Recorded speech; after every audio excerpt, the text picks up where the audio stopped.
Hello, and I'm back to talk to you about winning the war, topic 12.6.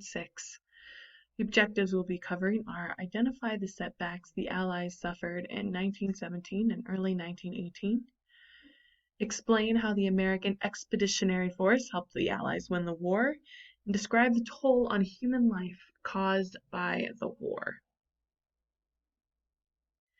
So first, it's barely in the screen. Identify the setbacks the Allies suffered in 1917 and early 1918. Remember, the Allied forces mainly consist of, but is not limited to, the United States, Great Britain, France, Russia,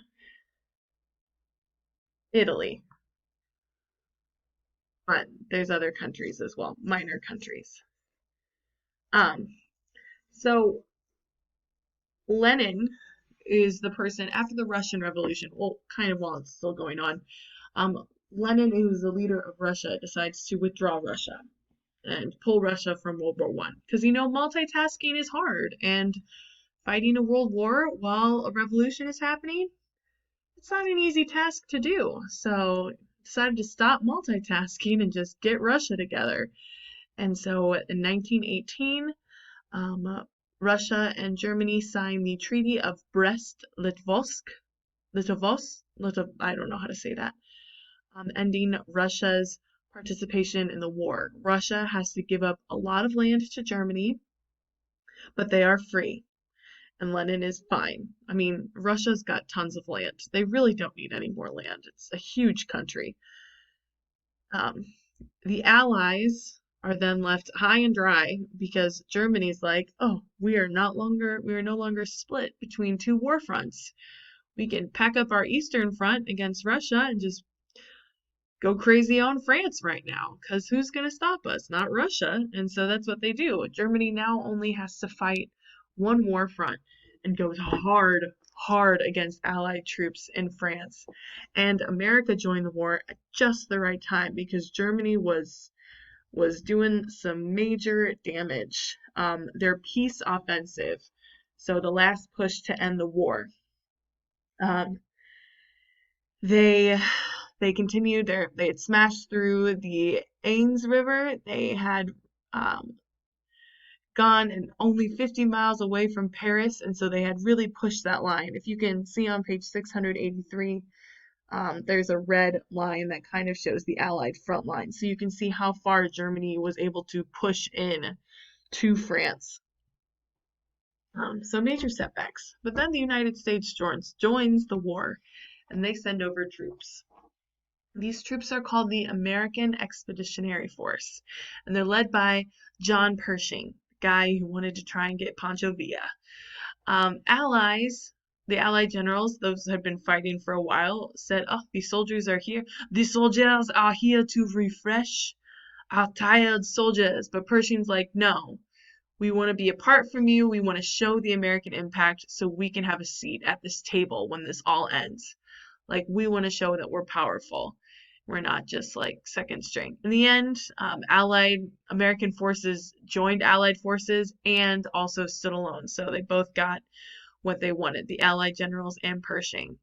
The Harlem Hellfighters were another part of African American pilots that saw a lot of combat and were very successful and were awarded the highest French military honor, which I am going to butcher for you, the Croix de Guerre.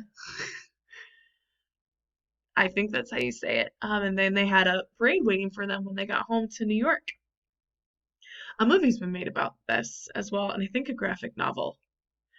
And then Americans also helped hold the line in France. Were very successful in some battles, and eventually the final offensive in the Battle of the Argonne Forest, helping join together with British troops, French troops, and Belgian troops to push the Germans back until they asked for an armistice. So with the war being over on a very, it just stands out to me, this date, hint, hint, wink, wink. Armistice Day, which we still celebrate, is November 11th, 1918, but also at 11 a.m., the 11th hour of the 11th day of the 11th month, World War I ends. And when the dust settles, 8 million to 9 million people are dead. That is a lot of casualties. But we have new technology that everyone's buffed up because of militarism. We had trench warfare that killed a bunch of people, and we had disease. Um, Along with these people, countries like Germany and France have a lot of damage they have to repair from seeing a lot of combat. Um, People are starving in these areas, and children are orphaned and homeless. They've had lines of attack, and they they might have had dads die because there's a lot of toll. And then influenza comes. If you look at page 686, it shows you the casualties. Russia clearly had the most casualties from all of this. Germany and Austria-Hungary also had a lot of casualties. The United States, because we entered so late, thankfully only had about 100,000 people die, which is still a lot, but not a lot compared to all the other places. But then the influenza epidemic comes and it kills a lot of people. 30 million people worldwide, 500,000 Americans, 500,000. So, yeah, we've had a lot of loss of human life at the end. To think that this war started because two human lives were lost, and then ended up being millions. Yeah, it's a little depressing, but we'll talk about the wrap up in the next video.